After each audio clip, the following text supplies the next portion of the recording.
Hello welcome back. എന്തുണ്ട്, എല്ലാവർക്കും സുഖമല്ലേ? നമ്മളെ നോമ്പൊക്കെ തീരാനായി.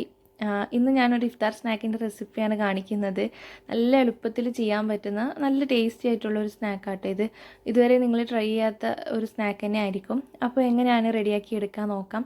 ചാനൽ സബ്സ്ക്രൈബ് ചെയ്യാത്തവരുണ്ടെങ്കിൽ സബ്സ്ക്രൈബ് ചെയ്ത് സപ്പോർട്ട് ചെയ്യുക. ഈ വീഡിയോ ഇഷ്ടപ്പെടുകയാണെങ്കിൽ ലൈക്ക് ചെയ്യാനും ഷെയർ ചെയ്യാനും മറക്കണ്ട. അപ്പോൾ ആദ്യം തന്നെ ഒരു പാൻ ചൂടാക്കാൻ വെച്ചിട്ട് അതിലൊരു ടേബിൾ സ്പൂണോളം ഓയിൽ ഒഴിച്ചിട്ടൊന്ന് ചൂടാക്കി എടുത്തിട്ടുണ്ട്. അതിലേക്ക് ചിക്കൻ മാരിനേറ്റ് ചെയ്തത് ചേർത്ത് കൊടുക്കുന്നുണ്ട്. ചിക്കൻ്റെ ബ്രസ്റ്റ് പീസ് ചെറിയ പീസായിട്ട് കട്ട് ചെയ്തെടുക്കുകയാണ് ചെയ്തത്, നമ്മൾ ചില്ലിക്കൊക്കെ ആക്കുന്ന പോലെ. അപ്പോൾ ഇത് മാരിനേറ്റ് ചെയ്യുന്ന സമയത്ത് മുളകും സോയ സോസും ഉപ്പും കുരുമുളകൊക്കെ ചേർത്തിട്ട് മാരിനേറ്റ് ചെയ്ത് എടുത്തതാട്ടോ ഇത്. സ്നാക്ക് എത്ര ആക്കുമെന്ന് വെച്ചാൽ അതിനനുസരിച്ചിട്ട് ചിക്കൻ്റെ അളവ് കൂട്ടാം. നമ്മളിതൊന്ന് ഫ്രൈ ചെയ്തെടുക്കുന്നുണ്ട്. ഒരു മീഡിയം ടു ലോയിലിട്ടിട്ട് നല്ലപോലെ വേവിച്ചിട്ട് ഫ്രൈ ചെയ്ത് എടുക്കാം. അപ്പോൾ ഈ സമയത്ത് നമ്മളിതിലേക്ക് കുറച്ച് വെജിറ്റബിൾസ് ചേർത്ത് കൊടുക്കുന്നുണ്ട്. മെയിനായിട്ട് ക്യാപ്സിക്കും ഉള്ളിയാണ് ചേർത്ത് കൊടുക്കുന്നത്. ചെറുതായിട്ട് കട്ട് ചെയ്തത് ചേർത്ത് കൊടുക്കുക. എന്നിട്ട് നല്ലപോലെ ഒന്ന് ഇളക്കി മിക്സ് ചെയ്തിട്ട് ചെറുങ്ങനെ ഒന്ന് വേവിച്ചെടുക്കുക. കൂട്ടത്തിലൊരു 1/4 ടീസ്പൂൺ കുരുമുളക് പൊടിയും ഒരു 1/4 ടീസ്പൂൺ ചില്ലി ഫ്ലേക്സും 1 ടേബിൾ സ്പൂൺ ടൊമാറ്റോ കെച്ചപ്പും കൂടി ചേർത്തിട്ട് നല്ലപോലെ മിക്സാക്കി എടുത്തിട്ടുണ്ട്. ലാസ്റ്റ് കുറച്ച് മല്ലിയിലയും ഒരു ചെറിയ തക്കാളി അരിഞ്ഞതും കൂടി ചേർത്ത് കൊടുക്കുക. എന്നിട്ടൊന്ന് മിക്സ് ചെയ്തെടുക്കുക. തക്കാളി ഒരുപാട് അങ്ങ് കുക്കായി കിട്ടിയൊന്നും വേണ്ട, ഒന്ന് മിക്സായി കിട്ടിയാൽ മതി. ഇവിടെ ഫില്ലിങ് റെഡി ആയിട്ടുണ്ട് കേട്ടോ. ഫ്ലെയിം ഓഫ് ചെയ്തിട്ട് മാറ്റി വെക്കുക. ഇനിയിപ്പോൾ ഇതിൻ്റെ ബാറ്റർ റെഡിയാക്കി എടുക്കാൻ വേണ്ടിയിട്ട് ഒരു മിക്സിയുടെ ജാർ എടുത്തിട്ടുണ്ട്. ഇതിലേക്ക് 1 കപ്പോളം മൈദ ചേർത്ത് കൊടുക്കുന്നുണ്ട്. ഒരു മുട്ട ചേർത്ത് കൊടുക്കുക. പിന്നെ ആവശ്യത്തിനുള്ള ഉപ്പും കൂടി ചേർത്ത് കൊടുക്കുന്നുണ്ട്. 1 കപ്പ് വെള്ളം കൂടി ചേർത്തിട്ട് മിക്സി അടച്ച് വെച്ചിട്ട് നന്നായിട്ട് അടിച്ചെടുക്കുക. കട്ടകളൊന്നും ഇല്ലാതെ ഒന്ന് അടിച്ചെടുക്കാം. നമ്മുടെ ദോശ ബാറ്റർ ഈ ഒരു രീതിയിലാണ് വേണ്ടത്. അപ്പോൾ ഇത് റെഡി ആയിട്ടുണ്ട്. ഇനി നമുക്ക് ദോശ ഉണ്ടാക്കിയെടുക്കണം.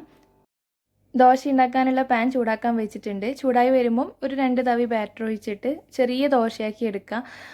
സ്നാക്കിൻ്റെ വലിപ്പം അനുസരിച്ചിട്ട് ദോശൻ്റെ വലിപ്പം കൂട്ടണം കേട്ടോ. ഞാൻ ചെറിയ ചെറിയ ബോക്സാണ് ആക്കിയെടുക്കുന്നത്. അപ്പോൾ ഇത് അടച്ചു വെക്കേണ്ട ആവശ്യമൊന്നുമില്ല. ഒന്ന് ഡ്രൈ ആയിട്ട് കിട്ടിക്കഴിഞ്ഞാൽ നമുക്ക് പാനിൽ നിന്ന് മാറ്റാം. ഇതുപോലെ തന്നെയാണ് എല്ലാം ചെയ്യേണ്ടത്. അപ്പോൾ ഇതാ ഒരു ദോശ റെഡി ആയിട്ടുണ്ട്. ആദ്യം ഒന്ന് ഞാൻ റെഡിയാക്കി വെച്ചിട്ടുണ്ടായിരുന്നു കേട്ടോ. അപ്പോൾ ഉണ്ടാക്കിയ ദോശൻ്റെ നടുഭാഗത്തായിട്ട് 2 ടേബിൾ സ്പൂണോളം ഫില്ലിങ് വെച്ച് കൊടുക്കുക.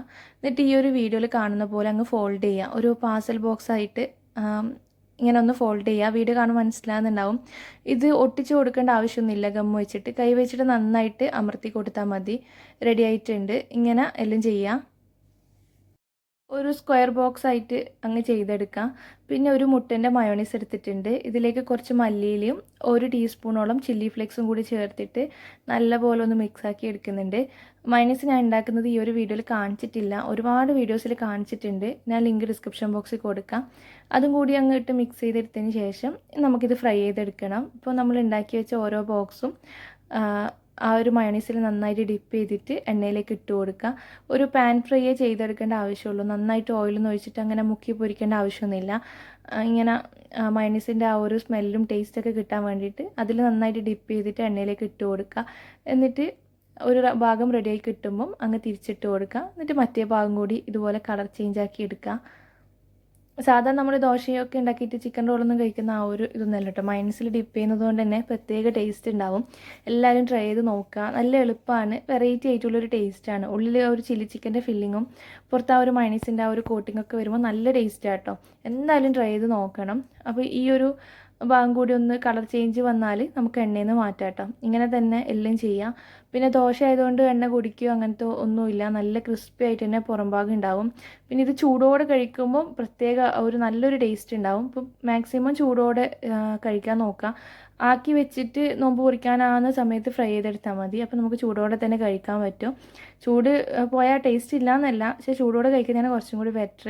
അപ്പോൾ ട്രൈ ചെയ്തിട്ട് നിങ്ങളുടെ ഫീഡ്ബാക്ക് കമൻറ്റ് ബോക്സിൽ പറയണേ. ഈ ഒരു വീഡിയോ നിങ്ങൾക്ക് ഇഷ്ടപ്പെടുകയാണെങ്കിൽ ലൈക്ക് ചെയ്യാനും ഷെയർ ചെയ്യാനൊന്നും മറക്കണ്ട. താങ്ക്